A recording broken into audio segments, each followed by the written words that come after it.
Hello friends, welcome back to my YouTube channel. જય શ્રી કૃષ્ણ. તો આજે આપણે બનાવીશું કાઠિયાવાડી સ્ટાઇલથી સેવ ટામેટાનું શાક અને ભાખરી. તો સેવ ટામેટાનું શાક નાનાથી લઈ મોટા બધાને ભાવતું જ હોય છે. અને જ્યારે કોઈ ઘરમાં શાક ના હોય ત્યારે તમે ઇઝીલી 10 જ મિનિટમાં સેવ ટામેટાનું શાક બનાવી શકો છો. આ સેવ ટામેટાનું શાક શિયાળામાં સ્પેશિયલ બાજરીના રોટલા સાથે ખાઓ તો ખાવાની ખૂબ જ મજા આવે છે. તો આજે આપણે એકદમ ઢાબા સ્ટાઇલ સેવ ટામેટાનું શાક અને ક્રિસ્પી ભાખરી બનાવીશું. તો ચાલો રેસીપી જોઈ લઈએ. રેસીપી ગમે તો લાઈક શેર જરૂરથી કરજો. તો સેવ ટામેટાનું શાક બનાવવા માટે આ રીતના મેં ટામેટા લીધા છે અને આપણે ઝીણા સમારી લઈશું. તો સાથે આપણે ભાખરી પણ બનાવવાના છીએ એટલે આપણે ભાખરીનો લોટ બાંધી લઈશું. તો મેં અહીંયા 1.5 કપ જેટલો કરકરો જે ભાખરીનો લોટ આવે છે તે લીધો છે. જો તમારી પાસે ના હોય તો ઘઉંનો લોટ પણ તમે લઈ શકો છો. રોટલીનો લોટ પણ તમે લઈ શકો છો. અહીંયા આપણે સ્વાદ મુજબ મીઠું એડ કરીશું. હવે આપણે મોયણ એડ કરીશું. તો મોયણ માટે 2 ચમચી જેટલું આપણે તેલ એડ કરીશું અને હવે સારી રીતે આપણે લોટને મિક્સ કરી લઈશું. તો તમે જોઈ શકો છો ભાખરી માટેનો આ રીતનું મોયણ હોવું જરૂરી છે. તો જ તમારી ભાખરી ખાવામાં એકદમ ટેસ્ટી અને ક્રિસ્પી લાગશે. તો હવે આપણે લોટમાં થોડું પાણી એડ કરી અને લોટ બાંધી લઈશું. તો આપણે ભાખરીનો લોટ કઠણ બાંધવાનો છે જેથી આપણી ભાખરી એકદમ ક્રિસ્પી બને. તો અહીંયા થોડું પાણી એડ કરી આપણે લોટને બાંધીશું.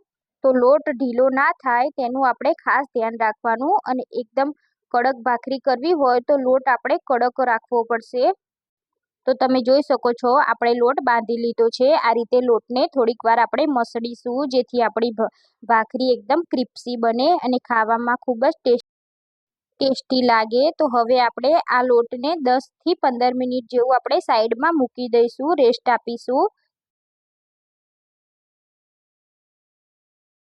હવે આપણે કાઠિયાવાડી સ્ટાઇલથી બનાવતા હોય એટલે આપણે લસણની આ રીતે ચટણી તો વાટવી જ પડે.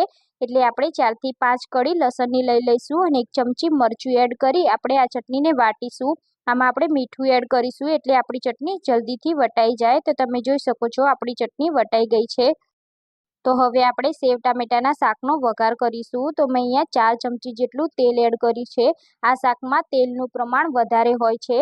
આગળ પડતું તેલનું પ્રમાણ હોય છે એટલે તેલ વધારે એડ કરવાનું. તો તેલ ગરમ થાય એટલે આમાં આપણે 1 ચમચી જેટલી રાઈ એડ કરીશું અને અડધી ચમચી જેટલું જીરું એડ કરીશું. તો રાઈ અને જીરુંને આપણે ફૂટવા દઈશું અને આપણે 1 પિંચ જેટલી હિંગ એડ કરીશું. આ શાકમાં હિંગનો ટેસ્ટ ખૂબ જ સરસ આવે છે એટલે જરૂરથી એડ કરવાની. હવે આપણે તેલમાં આ બધું સોતે કરી લઈશું. હવે આપણે 1 લીલું મરચું આ રીતે નાના ટુકડામાં સમારીને એડ કરીશું અને તેલમાં સોતે કરી લઈશું. સાથે આપણે આદુને આ રીતે છીણીને એડ કરીશું. તો આ બધું આપણે તેલમાં સારી રીતે સોતે કરી લઈશું. હવે આપણે અડધી ચમચી જેટલી હળદર એડ કરીશું. તો તેલમાં આ રીતે હળદર એડ કરવાથી શાકમાં કલર સારો આવે છે. તો તેલમાં જ આપણે હળદરને એડ કરી દેવાની. તો હવે આપણે જે ચટણી વાટીને રાખી છે તે એડ કરવાની. જો તમે લસણ ના ખાતા હોય તો લસણ વગર પણ આ શાક બનાવી શકો છો. હવે આપણે આ ચટણીને તેલમાં આ રીતે સોતે કરવાની જેથી લસણનો કાચો સ્વાદ વયો જાય. હવે આપણે ટામેટા જે સમારીને રાખ્યા છે તે આપણે એડ કરી દઈશું. તો અહીંયા હું 2 ટામેટાને આ રીતે ઝીણા સમારીને એડ કરી અને 1 ટામેટું મેં ગ્રેવી કરી દીધી છે તો એ આપણે પાછળથી એડ કરીશું. તો આ રીતે આપણે તેલમાં ટામેટાને સોતે કરી લઈશું. તો ટામેટા એકદમ સોફ્ટ થાય ત્યાં સુધી આપણે તેને થવા દઈશું. તો હવે આપણે સ્વાદ મુજબ મીઠું એડ કરી દઈશું. તો મીઠું એડ કરીશું એટલે ટામેટા આપણા જલ્દીથી સોફ્ટ થઈ જશે. તો હવે આપણે આને 1 થી 2 મિનિટ જેવું સોતે કરીશું. તો તમે જોઈ શકો છો આપણા ટામેટા અહીંયા સોફ્ટ થઈ ગયા છે. આમાંથી તેલ પણ છૂટું પડી ગયું છે. હવે જે આપણે 1 ટામેટાની ગ્રેવી કરી છે તે આપણે આમાં એડ કરી દઈશું. આ રીતે કરવાથી આપણા શાકનું ટેક્સચર સારું એવું રહે છે. તો હવે આપણે 1 ચમચી જેટલો ધાણા જીરું પાવડર અને અડધી ચમચી જેટલો આપણે મરચું એડ કરી દઈશું અને હવે સારી રીતે આપણે મિક્સ કરી લઈશું. તો તમે જોઈ શકો છો આપણા ટામેટા એકદમ સોફ્ટ થઈ ગયા છે. હવે આપણે આમાં પાણી એડ કરીશું. તો અહીંયા મેં 1 કપ જેટલું પાણી એડ કર્યું છે. તમે પાણીનું પ્રમાણ તમારે વધારે ઓછું કરી શકો છો. હવે આપણે આને ઉકળવા દઈશું. તો આપણે આને ઢાંકીને 2 મિનિટ જેવું ઉકાળી લઈશું. ત્યાં સુધી આપણે ભાખરીનો લોટ જોઈ લઈશું. તો અહીંયા ભાખરીના લોટને પણ 10 મિનિટ જેવું રેસ્ટ મળી ગયું છે અને આ રીતનો એકદમ મસ્ત લોટ થઈ ગયો છે. હવે આપણે નાના નાના લુવા વાળી લઈશું.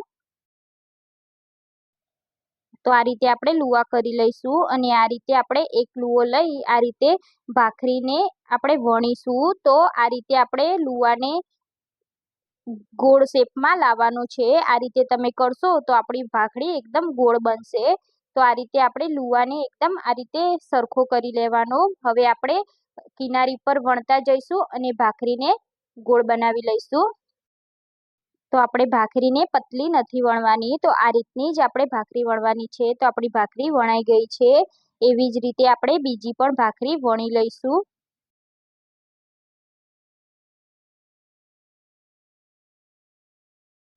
તો અહીંયા આપણું શાક પણ એકદમ રેડી થઈ ગયું છે. હવે આપણે આમાં સેવ એડ કરવાની છે.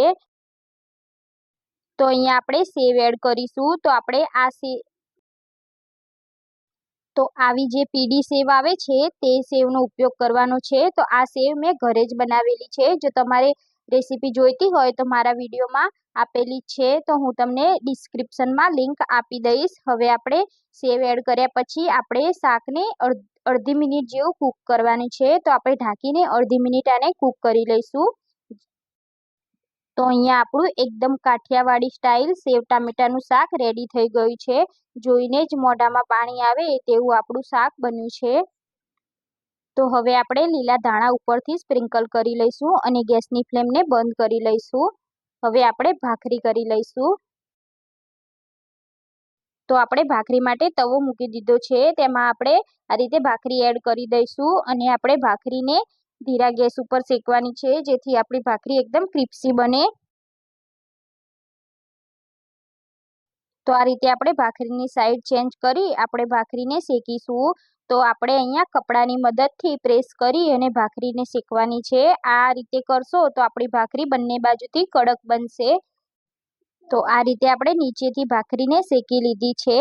એવી જ રીતે હવે આપણે સાઈડ ચેન્જ કરી લઈશું. તો ભાખરીની આ રીતે ડિઝાઇન પડે ત્યાં સુધી આપણે ભાખરીને શેકવાની છે. હવે આપણે ઉપરની સાઈડ પણ આ રીતે પ્રેસ કરી ભાખરીને શેકી લઈશું. તો આપણી ભાખરી અહીંયા શેકાઈ ગઈ છે. હવે એવી જ રીતે આપણે બીજી પણ ભાખરીને શેકી લઈશું.